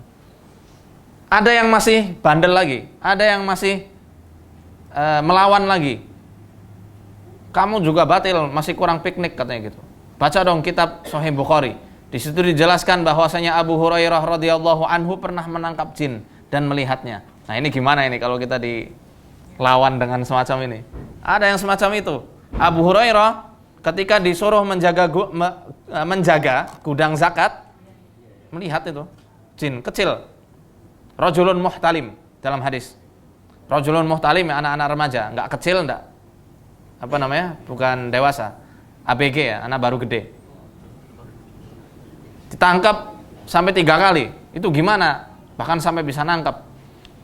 Di sini dijelaskan lagi, Muhammad Rasyid Ridho, beliau menjelaskan dalam Tafsir Al-Manar, jilid 7 halaman 525. Tafsir Al-Manar, jilid 7 halaman 525. Beliau mengatakan, fa idza tamatsalul malak awil jan fi suratin kathifatin ka suratil basar aw ghairihim, apabila malaikat dan juga jin mereka itu merubah bentuknya menjadi wujud yang padat seperti ini nih, seperti surah basar, seperti bentuk kita manusia. Ini kan padat ya, enggak tak kasat mata, padat. Aw ghairihim, atau bentuk-bentuk padat yang lain seperti kucing, ular, anjing hitam, kala jengking. Amkana lil basar an yarauhu, maka bisa bagi manusia untuk boleh melihat penampakan tersebut. Walakinnahum la yarawnahu ala suratihi wa khilqatihi al-asliyah bihasbil 'adah. Tetapi manusia tidak akan pernah bisa melihat jin di bentuknya yang asli, yang tak kasat mata. Tak akan mungkin bisa. Nah, ini penjelasannya ya untuk membantah dukun atau bomoh-bomoh yang mereka itu ngaku-ngaku syekh, ngaku-ngaku apa sih contohnya itu? Ya banyak ya, ngaku-ngaku orang alim tapi ternyata dukun, banyak. Jadi kita juga harus punya bekal ilmu untuk melawan mereka. Yang ketiga, meminta benda atau barang bekas pakai. Benda atau barang bekas pakai. Contoh, mohon maaf sekali.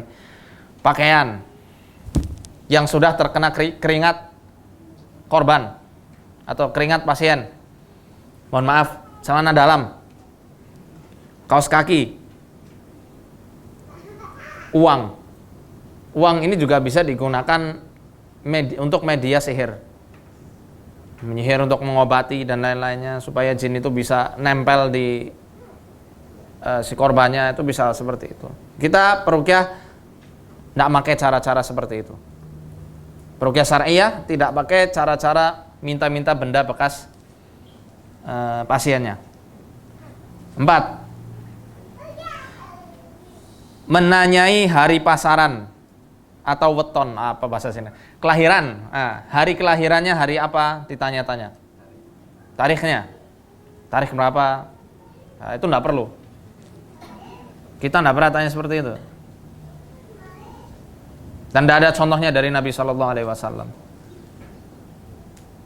5. Minta foto pasien dan rambut. Nah, ini buat apa? Kadang saya juga minta foto, tapi untuk mendiagnosa melalui tangan, melalui wajah. Yang laki-laki ya, kalau perempuan paling tangan aja. Itu untuk diagnosa tidak masalah. Diagnosa itu untuk memeriksa ya. Ini sakitnya apa ini? Dari wajah, dari tangan, dari postur tubuh.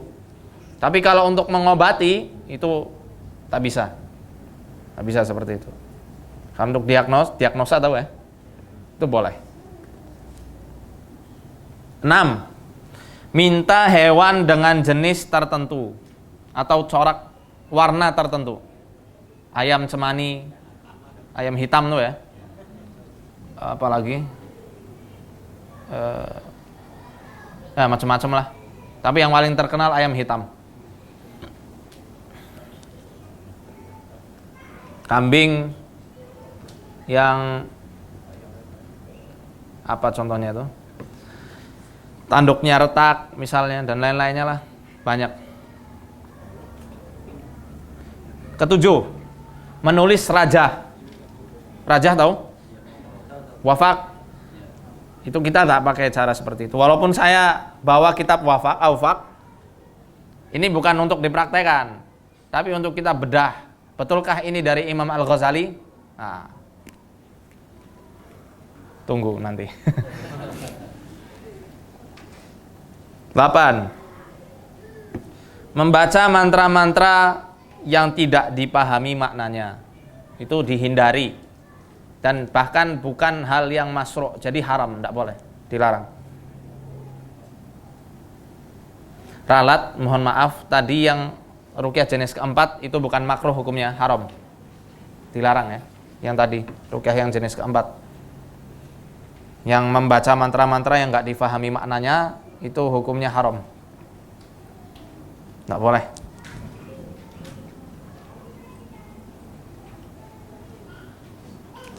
9. Memberi jimat. Apa jimat tuh? Hah? Tanggal ya? Tanggal. Jimat. Kita enggak pakai tanggal-tanggalan semacam itu. 10. Menyuruh pasien menyendiri, tidak menyentuh air. Enggak boleh menyentuh air. Ini disuruh pasiennya, disuruh supaya tidak boleh menyentuh air. Jadi kalau junub gimana? Kalau mau sholat tayamum tidak boleh, tak bisa ya, tak boleh, karena tidak ada uzur. 11. Memberi sesuatu untuk ditanam di rumah. Telur angsa, tulang-tulangan, tulang ya, itu enggak, kita juga enggak pakai semacam itu. 12. Mengobati dengan media telur. Telur tahu ya? Digosok keluar paku, digosok keluar jarum, digosok keluar darah. Itu tipu, sulap. Beberapa kali pernah saya praktekkan. Kalau Bapak Ibu mau caranya saya kasih tahu. Mudah. Itu bukan ngobatin, cuma ngadakan pertunjukan sirkus saja. Tidak ada semacam itu.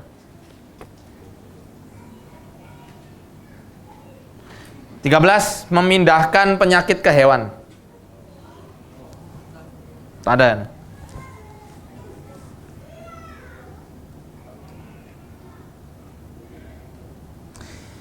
Punya ruangan khusus yang tak boleh dimasuki oleh siapapun.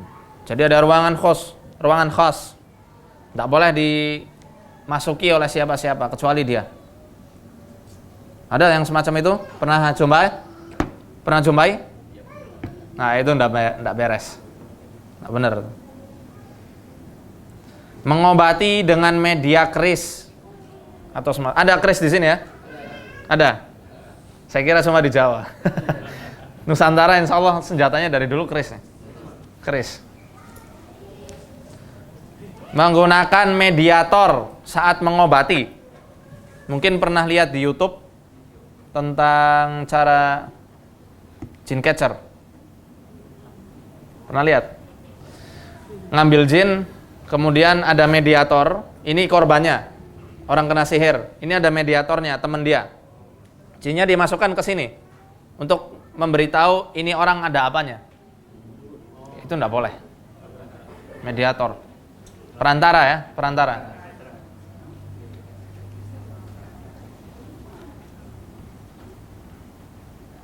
Selanjutnya, menangkap jin ke dalam botol. Nah, ini sudah kita bahas tadi ya. Hujahnya juga jelas, enggak benar, tak boleh.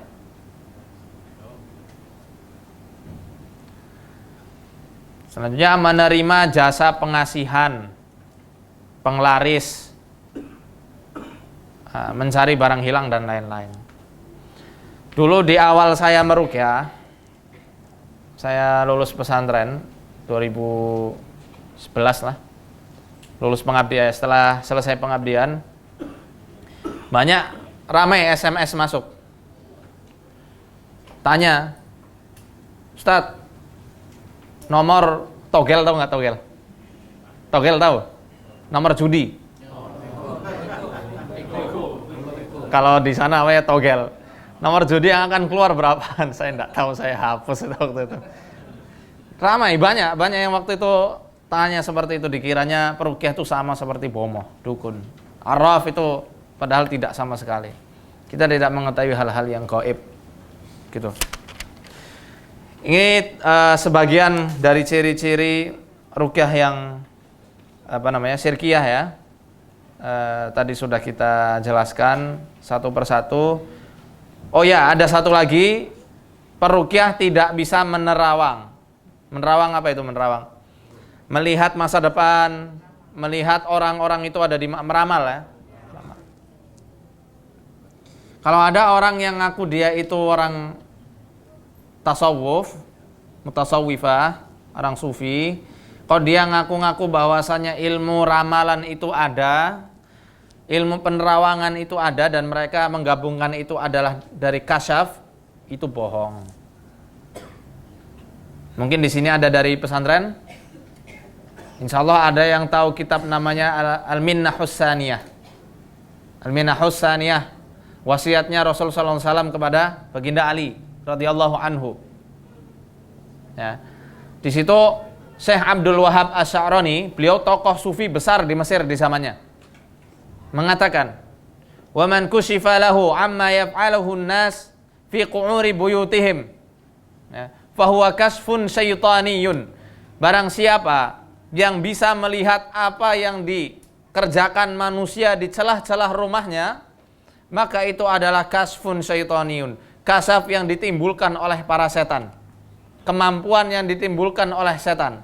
Fayajibu alaihi taubatu minhu fauran, dan dia wajib hukumnya untuk bertobat dari kemampuannya itu saat itu juga.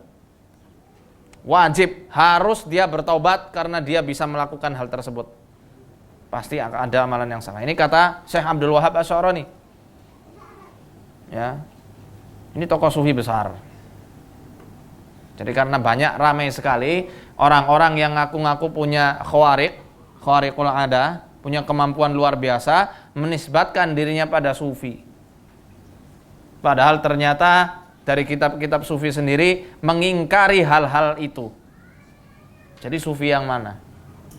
Kan semacam itu, bohong. Saya di Al-Azhar, dosen-dosen saya juga sufi. Teman-teman saya banyak yang sufi. Mereka, saya tanya mengenai hal ini, tidak ada yang mengatakan kami diajarkan hal yang demikian. Jadi biasanya aliran kebatinan yang ada di Nusantara berkamuflase dengan ajaran sufi itu sendiri, padahal tidak ada di ajaran aslinya. Wallahu a'lam bishawab. Sampai di sini paham? Mohon maaf ya kalau misal banyak yang tidak paham, harap dimaklumi. Semoga ya bisa belajar lah sedikit-sedikit tentang bahasa Melayu. Kemudian ada yang bertanya lagi, ruqyah ini ranahnya tauqifi atau tajribiyah? Tauqifi tahu?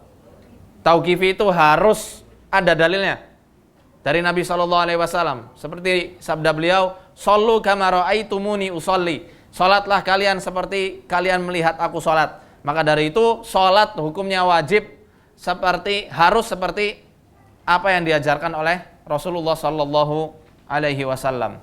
Enggak boleh enggak. Itu yang namanya tauqifi. Haji itu juga manasiknya harus seperti beliau. Tauqifi. Atau tajribi. Tajribi itu ranah eksperimen, percobaan. Nah, kita mesti tahu ternyata ruqyah ini ranahnya adalah ranah pengobatan. Ini saya ambil dari kitab Al-Ma'in karya Syekh Abu Azam Musa bin Jadal Ghannami. Beliau mengatakan halir ruqyatu tauqifiyah atau ijtihadiyah atau tajribi. Jadi yang jumhur ulama mengatakan bahwasanya ruqyah ranahnya adalah ranah tajribi atau ijtihadi. Salah satu contoh mandi dengan daun bidara. Daun sidar. Apa bahasa sini sidar? Bidara ya. itu tidak diajarkan oleh Nabi Shallallahu Alaihi Wasallam untuk mengobati sihir. Tidak, Rasulullah SAW tidak pernah mengajarkan hal demikian. Lalu dari siapa ini pengobatan ini? Dari Wahab bin Munabbih. Wahab bin Munabbih pengobatan ini dengan cara 7 lembar daun bidara, terus ditumbuk ya dengan 2 batu, kemudian dicampurkan di air, seember air, diruqyah airnya, disiramkan. Itu tidak pernah diajarkan oleh Nabi Shallallahu Alaihi Wasallam. Tapi tidak apa-apa, boleh untuk dilaksanakan, ya, karena tidak menyelisihi syariat. Kemudian contoh lagi, ya, Ibnu Taimiyah rahimahullah menuliskan kepada orang yang terkena penyakit ar-ri'af. Ri'af itu mimisan, keluar darah dari hidung. Itu dituliskan di keningnya surat Hud ayat 44, contoh. Ini menulis ya, bukan membacakan, ini menulis. Bahkan kalau di Indonesia lebih kontroversial. Menulis soalnya. Wa qila ya ardu bla'i ma'aki wa ya sama'u aqli'i wa ghidal ma'u wa qudiyal amru wastawat 'alal judi wa qila bu'da lil qaumidz zalimin. Ditulis, berhenti mimisannya. Ibnu Taimiyah. Bisa dicek dalam kitab At-Tibbun Nabawi, dalam Zadul Ma'ad juga ada. Contoh lagi apa ya?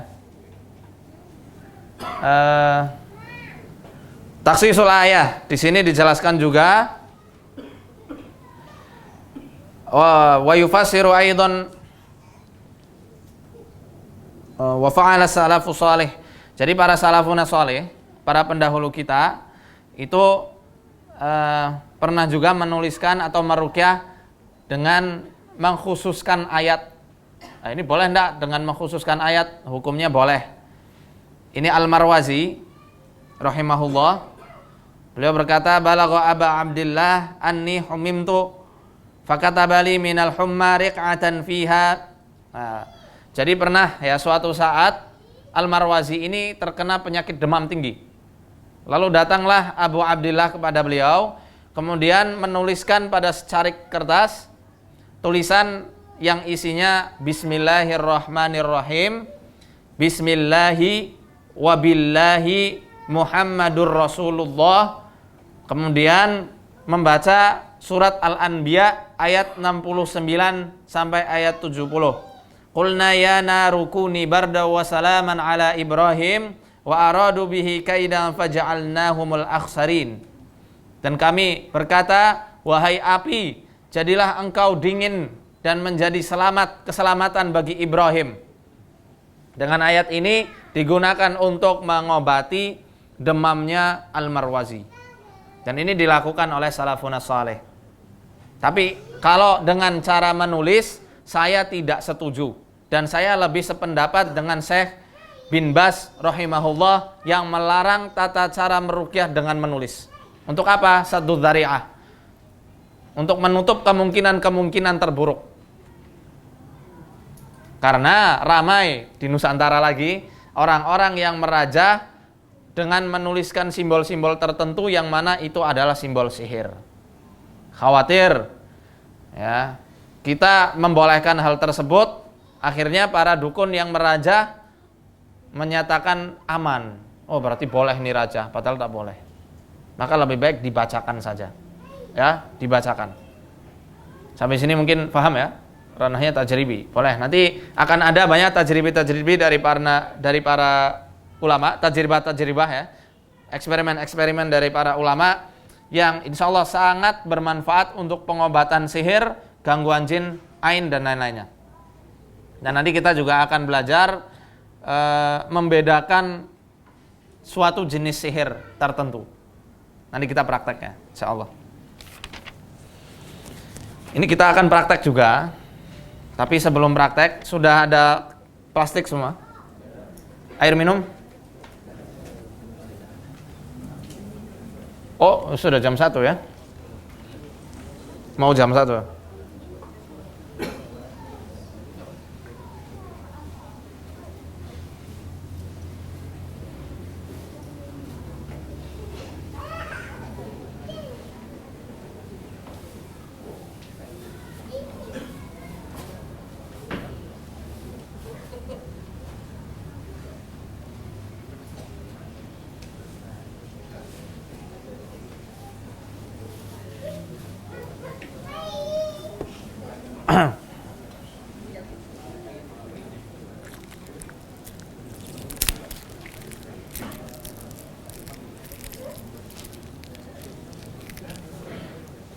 nanti air minumnya dilobangi, diputar ya, dilepas tutupnya.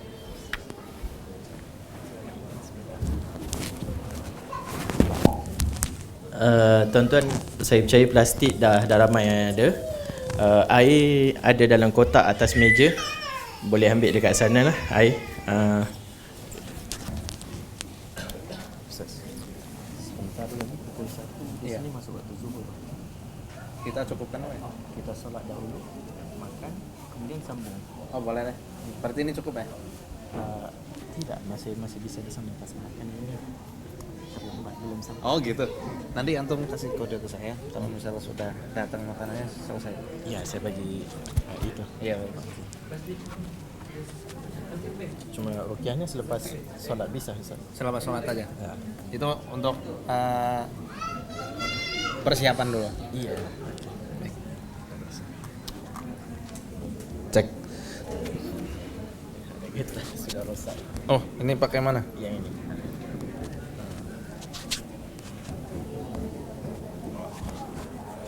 Air minumnya jangan dibuka dulu. Kita tunggu karena insya Allah rukyahnya setelah zuhur ya.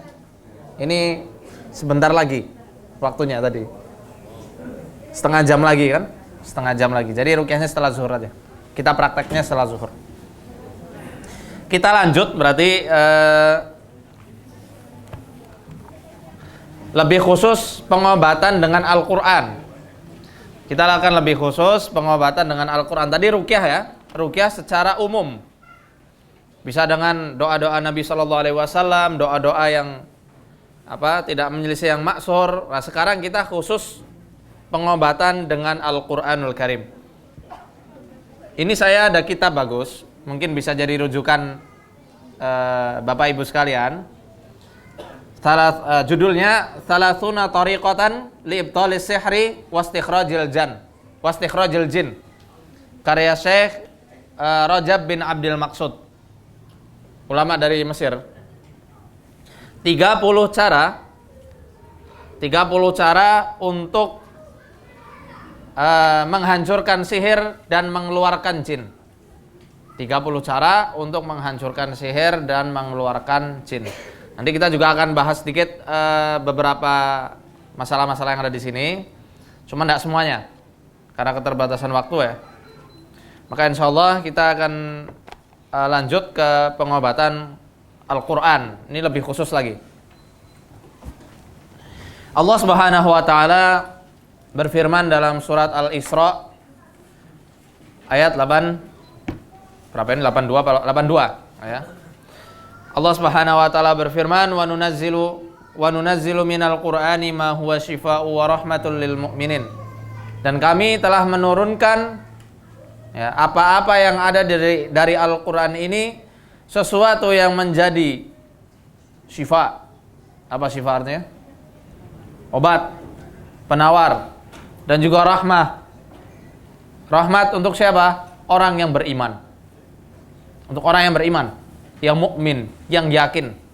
Jadi yang harus pertama kali dibangun ketika kita hendak merukyah diri sendiri atau orang lain, yang harus dibangun adalah keyakinan kita, keimanan kita. Bersihkan niat kita dari niat-niat yang khianat, niat untuk mencari popularitas, niat untuk menarik lawan jenis, niat untuk mencari harta yang banyak. Bersihkan dulu. Kita niatkan benar-benar untuk menolong orang lain, untuk menolong keluarga kita atau saudara kita. Ya. Di sini, ya, kata min dari gitu ya, itu bukanlah min secara tab'id. Min at-tab'id artinya adalah min spesifikasi ya, yang mana ayat ini adalah penyembuh, ayat yang lain bukan. Ayat yang ini penyembuh, ayat ini bukan. Menurut Ibnul Qayyim, kata min dalam ayat 82 surat Al-Isra ini adalah min libayanil jinsi, yang menunjukkan bahwasanya Al-Quran seluruhnya itu adalah syifa, dari Fatihah sampai An-Nas. syifa, obat atas segala sesuatu.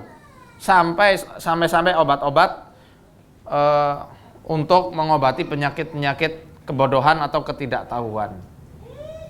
Contoh ayat tentang dain, tentang hutang, tentang jihad, tentang haji, itu juga salah satu bagian dari obat. Obat ketidaktahuan. Dari kita tidak tahu menjadi tahu. Dalilnya adalah hadis riwayat Jabir dari diriwayatkan oleh Abu Dawud dalam sunannya. Nah, hadis ini sahih. Suatu saat beliau Jabir ini keluar pada suatu safar. Salah seorang sahabat Nabi SAW ada yang tertimpa kepalanya dengan batu besar. Bocor kepalanya. Kemudian mimpi basah. Ihtilam. Mimpi basah. Saat itu dia tanya, apakah aku ini mempunyai rukhsah, keringanan untuk bertayamum saja? Tidak, kata sahabat-sahabatnya saat itu. Kamu nggak mempunyai rukhsah. Akhirnya mandi, meninggal, wafat. Dilaporkanlah kejadian ini kepada Rasul sallallahu alaihi wasallam, marah saat itu. Sampai marahnya Nabi sallallahu alaihi wasallam, ini dalam kitab Ad-Da'u wa Dawa ada di awal-awalnya. Sampai-sampai Rasul sallallahu alaihi wasallam bersabda saat itu, kalian telah membunuh ia, semoga Allah memerangi kalian. Apakah kalian tidak bertanya saat tidak tahu? Fa inna shifa'al 'ayyi as-su'al. Karena sesungguhnya obat dari ketidaktahuan, kebodohan itu adalah as-su'al, bertanya. Dan dari Al-Qur'an itu menjawab segala pertanyaan-pertanyaan kita semua. Maka dari itu obat yang ada dalam Al-Qur'an sifatnya menyeluruh. Dan lebih khusus lagi untuk pengobatan-pengobatan jiwa kita dan jasmani kita juga ada dan tercakup semua di dalam Al-Qur'an ini. Dan kenapa Allah menggunakan kata syifa bukan kata dawa dalam ayat-ayat tersebut? Kata Ibnul Qayyim, karena kata asyifa itu mengandung unsur kepastian, pasti menyembuhkan. Kalau ad-dawa mengandung ihtimal, kadang menyembuhkan, kadang tidak menyembuhkan, bahkan ada efek samping. Kadang seperti itu. Itu dawa. Maka dari itu Allah Subhanahu wa taala menggunakan kata syifa. Ya. Penyakit-penyakit yang bisa diobati dengan Al-Qur'an bukan hanya penyakit hati saja, bukan hanya penyakit maknawi yang sifatnya itu gaib, tapi juga penyakit-penyakit fisik, jasmani. Bahkan sudah jelas ya, setiap manusia itu selalu ada hubungannya antara penyakit jasmani yang dia derita dengan penyakit psikis batin yang selalu tidak terkontrol di kesehariannya. Contoh, ini saya ambil contoh dari kitabnya Syekh Abdullah bin Muhammad As-Sadhan, Kaifa tu'aliju maridaka birruqyati syar'iyyah. Beliau menjelaskan, hunaka minal amradil udwiyah wan nafsiyah lisyaitani daurun kabirun fi istifhaliha.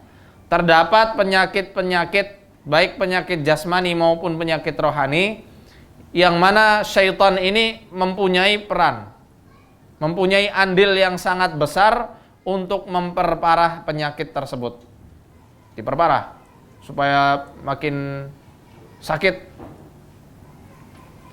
Wadzalika li'anna lahu tahakkuman fi jiryanid dam. Hal tersebut terjadi karena setan ini mempunyai kemampuan untuk berjalan-jalan di aliran darah, di peredaran darah manusia. Ya. Sebagaimana Nabi SAW bersabda, inna syaitana yajri min ibni Adam majrad dam. Sesungguhnya setan berjalan-jalan di tubuh manusia melalui peredaran darahnya. Ya. Maka dari itu ruqyah itu amat sangat bersinergi ya, dengan yang namanya tazkiyatun nafas atau psikologi, ilmu jiwa itu sangat nyambung dengan pengobatan Al-Quran ini. Tazkiyatun nafas untuk pensucian jiwa itu adalah langkah awal untuk mencapai kesembuhan yang benar-benar nyata, bukan kesembuhan semu. Karena apa? Ketika setan hendak menjadikan seseorang itu sakit parah, menjadikan orang tersebut terkena sihir, yang pertama kali ia ganggu adalah ini, hatinya, mentalnya, dibuat marah-marah, sedih, terlampau, galau, tahu bahasa sini ya, galau tahu ya, yang sering nonton sinetron tahu, galau, gundah gulana, gelisah, takut, dia orang penakut, kemana-mana selalu takut, pemalu luar biasa, sehingga tidak bisa bersosialisasi, minder tahu gak? Minder itu tidak percaya diri, ya. Kemudian was-was. Dari sinilah makanya Allah Subhanahu wa taala menyuruh kita untuk berlindung dari bisikan-bisikan jelek setan yang ada di dalam dada kita. Maka dari itu di sini dijelaskan famin dzalika al-ghadab, suatu pintu kemarahan, suatu pintu yang menjadi jalan setan itu menguasai tubuh manusia sehingga menyebabkan tubuhnya itu sakit parah. Pertama kali ia akan membuat orang itu marah-marah, emosinya tak stabil. Maka lihat aja orang-orang yang di awal-awal dia kena sihir, rata-rata pemarah, temperamen. Orang yang sering tenaga dalam, ya, apalagi disertai ritual-ritual yang tak jelas, pertama kali atau seringnya kalau sudah lama emosinya akan meledak-ledak. Ini sudah sangat wajar karena setan sudah sebentar lagi dia sudah merasuk dan menyusup ke aliran darahnya. Sudah di aliran darahnya. Di sini beliau menjelaskan dari kemarahan ini adalah suatu asas mondasi. Likatsiri minal amrad wa atharuhu fil badani wadih. Marah-marah jikalau selalu diluapkan itu adalah menjadi suatu pondasi, suatu akar, ya, suatu akar dari seluruh penyakit-penyakit yang diderita oleh manusia. Dan efeknya pada badan itu sangat jelas, sangat nyata. Fa amradun qarhatul ma'adiyah wal hirqan al masahib lidzalika wal qulun al usbi. Penyakit-penyakit radang lambung, tahu lambung ya? Radang lambung yang disertai rasa panas. Wal qulun al usbi, kemudian penyakit radang usus, sakit di usus dan lambung. Natijun anil ghadabis syadid, itu semua timbul karena marah-marah yang suka meledak-ledak. Kalau sering seperti itu kenanya di area sini, perut, lambung, dan juga usus. Maka terkadang orang yang pemarah juga kadang sering sekali ada penyakit di area perutnya. Entah itu sering kembung banyak angin ya, banyak gas di perut, susah BAB, susah buang air besar, nyeri atau panas di area perutnya. Nah, itu biasanya tipe-tipe jin yang disebutkan oleh Nabi SAW, tipe jin at-toyyar. Mereka jin penerbang, karihi fil hawa, yang terbang melayang-layang di udara seperti angin yang ada di udara. Mereka biasanya masuk melalui tulang ekor. Seret. Jin yang tipe semacam ini kita sedikit bahas masalah jin ya. Tulang ekor tahu ya? Tulang ekor mereka masuk, mereka suka membuat firasat orang itu kuat, instingnya kuat, feelingnya kuat. Besok akan ada kejadian apa dia sudah tahu hari ini. Ini orang mau meninggal tahu. Ini orang jahat tahu. Tanpa ada ilmu psikologi ya, dia tahu. Kemudian sering nantinya akan naik ke arah perut, membuat kembung, membuat sakit di area perut dan sakit di area kepala bagian sini sampai pundak. Itu tipe-tipe toyar, angin, seperti angin mereka. Dan itu nafsu makannya besar, kebanyakan. Mohon maaf ya, mohon maaf. Keinginan untuk, mohon maaf, onani itu kuat, ya. Dan cenderungnya tipenya temperamen, marah-marah, kurang fokus. Itu tipe-tipe angin. Nah, nanti kita bisa lihat juga melalui tangan. Metodenya ada. Tadi apa? Radang usus. Radang tahu ya? Radang apa bahasa sini radang? Sama kan? Radang lambung dan usus itu natijun anil ghadabi syadid. Timbul karena rasa marah yang sering diumbar. Wasukar inda ba'dhin nas nasyi'un anil qalaq alladhi sababuhul ghadab. As-sukar adalah penyakit diabetes. Diabetes mellitus, kencing manis. Menurut kencing manis yang diderita oleh sebagian manusia itu timbul karena rasa gelisah, rasa kecewa yang timbul karena rasa marah-marah, rasa marah. Ya, walaupun ada juga karena pola makan, tapi yang namanya diabetes itu timbul karena masalah psikis, pikiran. Dia pemendam perasaan, dendam, mudah kecewa. Kalau orang Indonesia bilang baper. Baper itu bawa perasaan. Apa-apa dibawa perasaan, sedikit-sedikit dipikir, sedikit-sedikit dimasukkan hati. Kena deh seperti itu. Wa adadu minal amradil batiniyah, dan juga penyakit-penyakit dalam lainnya.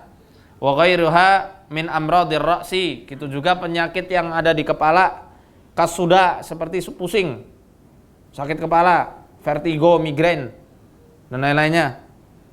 Wa jiltatus sukar. Jiltatus sukar itu adalah stroke.